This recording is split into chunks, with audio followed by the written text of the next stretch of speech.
안녕하십니까. 더 메시지 시청자 여러분. 저는 고양시 화정동에 위치한 축복교회를 담임하고 있는 지경희 목사입니다. 오늘 본문의 말씀인 역대상 4장 10절 말씀. 야베스가 이스라엘 하나님께 아뢰어 이르되 주께서 내게 복을 주시려거든 나의 지역을 넓히시고 주의 손으로 나를 도우사 나로 환난을 벗어나 내게 근심이 없게 하옵소서 하였더니 하나님이 그가 구하는 것을 허락하셨더라. 오늘 본문의 말씀을 중심으로 야베스처럼 바꾸자라는 제목으로 같이 은혜를 나누고자 합니다. 야베스 축복의 세 가지 비결을 알았습니다. 그러면 이제는 우리가 우리 삶에 적용해야 합니다.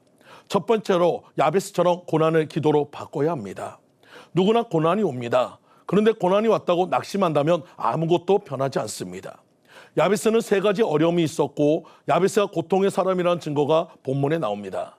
그는 가난의 어려움이 있었습니다. 야베스라는 이름의 뜻은 고통의 아들 가난이라는 의미입니다. 얼마나 가난하게 태어났으면 가난 야베스라고 이름을 지었을까요? 두 번째로 난산의 어려움이 있었습니다. 본문에 보면 야베스의 어머니는 내가 수고를 낳았다고 말하고 있습니다. 좋지 않은 환경 가운데 낳은 아들인 것을 짐작할 수 있습니다. 야베스의 어머니는 많은 자녀를 낳았습니다. 그러나 다른 아들들보다 야베스를 낳을 때에는 몹시 안 좋은 환경이었던 것 같습니다. 세 번째로 유복자의 어려움입니다.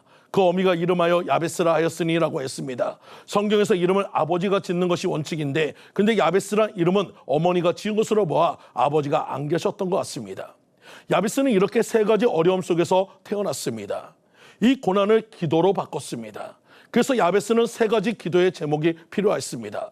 복의 복을 더하여 주옵소서, 지경을 넓혀 주옵소서, 환난을 벗어나 근심이 없게 하옵소서.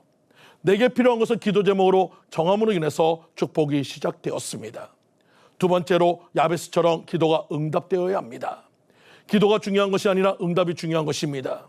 오늘 본문에도 말하고 있듯이 하나님이 구하는 것을 허락하셨더라. 이것이 중요하다는 것입니다. 그럼 하나님이 허락하는 기도는 무엇일까요? 한마디로 말하면 하나님의 마음을 기쁘게 하는 기도가 응답받는 기도가 된다는 것입니다.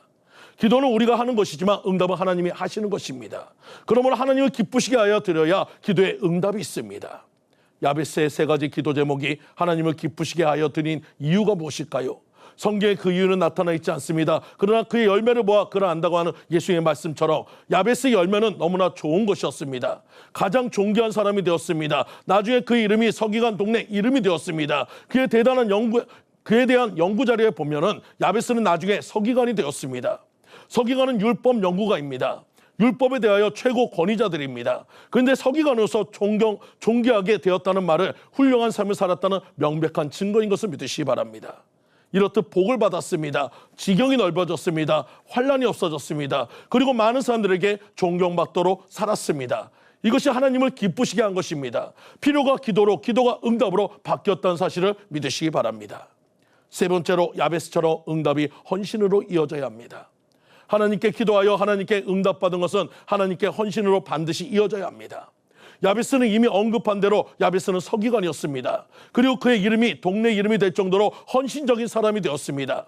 야베스가 정말 훌륭한 사람이었다는 증거가 많이 있습니다. 그 하나는 자기 이름이 그렇게 안 좋은데도 불구하고 이름을 바꾸지 않았다는 사실입니다. 성경 인물들은 좋은 일이 생기며 이름을 바꿨습니다. 아브라함은 열국의 아버지라는 뜻의 아브라함으로, 사례는 사라로 바뀌었습니다. 야곱의 이름이 이스라엘로 이름이 바뀌었고 사울은 바울로 바뀌었습니다. 야베스라는 이름은 좋지 않은 이름입니다. 그러나 야베스는 끝까지 그 이름을 가지고 있었습니다. 자기가 고통스러웠던 시절을 늘 기억하고 살았다는 것입니다. 그리고 야베스가 하나님께 헌신하며 살았다는 증거가 또 하나 있습니다. 바로 동네 이름이 가나안이라는 뜻을 가지고 있다는 것입니다. 불명예스러운데도 불구하고 그 이름을 가지고 있습니다. 이는 야베스라는 이름을 자랑스럽게 생각하였다는 의미인 것입니다. 야베스는 유명하고 존귀한 사람이었습니다. 이론적으로 잘 알고 실천하는 사람이었습니다. 빙점의 작가였던 미우라 아야코는 평생 질병 공격 속에서 살았습니다. 처녀 때부터 결핵성 척추병으로 8년간 요양소에 있었습니다. 파킨슨병, 피부병으로 평생 고생했습니다. 말년에는 암으로 고통당했습니다. 그녀는 뼈를 깎는 고통 속에서도 하나님의 손길을 바라보았습니다. 눈물 어린 기도로 아픔을 극복했습니다. 그때 그분이 성령의 감동으로 지은 시가 있습니다. 아프지 않으면 드리지 못할 기도가 있다. 아프지 않으면 체험하지 못할 기적이 있다. 아프지 않으면 올라가지 못할 성전이 있다. 아프지 않으면 앙모하지 못할 그분이 계신다. 현재 나의 삶이 야베스 같은 인생이라 할지라도 주님께 나와 울부짖고 매달릴 때 하나님께서는 문제를 해결해 주시며 귀중한 자로 바꾸시고 지경을 넓혀 주십니다. 사랑하는 성도님들, 야베스처럼 환난을 응답으로 바꾸시는 성도님들 모두가 되시기를 간절히 축원드립니다. 지금까지 더 메시지 지경희 목사였습니다.